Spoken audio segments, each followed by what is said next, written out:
ایک آدمی کی بڑی دھوم دھام سے شادی ہو رہی تھی اور اس کی دلہن بھی اس کی پسند کی تھی، اور دونوں اپنے شادیوں کے لباس میں بہت خوش نظر آ رہے تھے۔ سب لوگ خوش تھے اور دونوں کو مبارکباد دے رہے تھے۔ اس طرح دونوں میاں بیوی ایک خوشگوار، پرسکون اور محبت بھری ازدواجی زندگی گزار رہے تھے۔ ایک دن صبح ناشتے کی ٹیبل پر بیوی نے کسی پیپر کا ایک آرٹیکل پڑھا، اور وہ آرٹیکل اپنے شوہر کو سناتے ہوئے یہ کہا کہ میاں بیوی کی زندگی مزید خوشگوار اور پرسکون ہو سکتی ہے اگر وہ کھول کر ایک دوسرے کو اپنی وہ عادتیں بتا دیں جن سے وہ ایک دوسرے سے خفا ہوتے تھے۔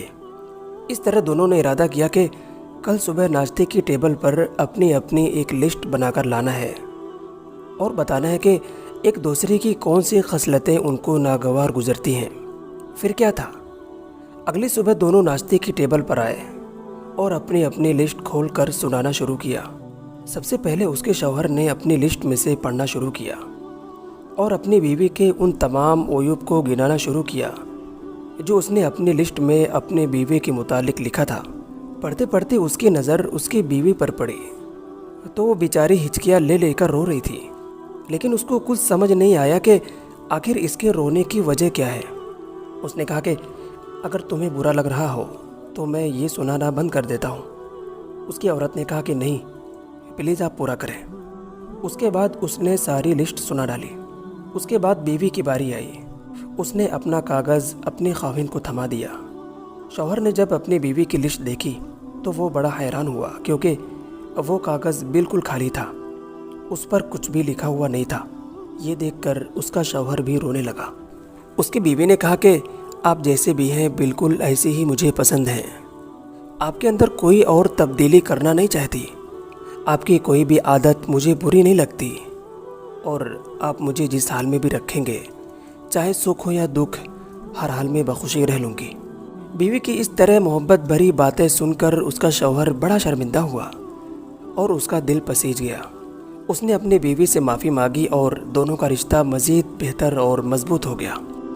پیارے اسلامی بھائیوں بہنوں، کسی بھی رشتے کو مضبوط بنانے کے لیے ضروری ہے کہ ہم دوسروں کی خوبیوں پر توجہ دیں، نہ یہ کہ اس کی برائیوں کو تلاش کریں اور اس کی عیب جوئی کریں۔ کبھی کسی میں برائیاں تلاش کرنے سے بہتر ہے کہ اس کی اچھائیاں تلاش کریں۔ محبت ایک ایسا بے لوث جذبہ ہے کہ ہم کسی کی تمام تر کمزوریوں اور برائیوں کے باوجود اس سے عشق کرتے ہیں۔ در حقیقت کسی کی کمزوری سے پیار کرنا اور پھر اس کو سہارا دینا، یہی اصل محبت ہے، کیونکہ محبت کے لیے دو بالکل پرفیکٹ لوگ نہیں چاہیے ہوتے، بلکہ درکار ایسے انسان کی ہوتی ہے کہ جو ایک دوسرے کا لباس ہو اور ایک دوسرے کے عیبوں کی پردہ پوشی کرے۔ اگر کوئی یہ کہے کہ وہ آپ سے بہت محبت کرتا ہے لیکن وہ حقارت سے بھی آپ کو دیکھے، تو اس کی میٹھی زبانوں سے نہیں بلکہ اس کے رویے سے جانچیں، اور ایسے زہریلے رشتہ داریوں سے بہتر ہے کہ آپ تنہائی میں وقت بتا دیں۔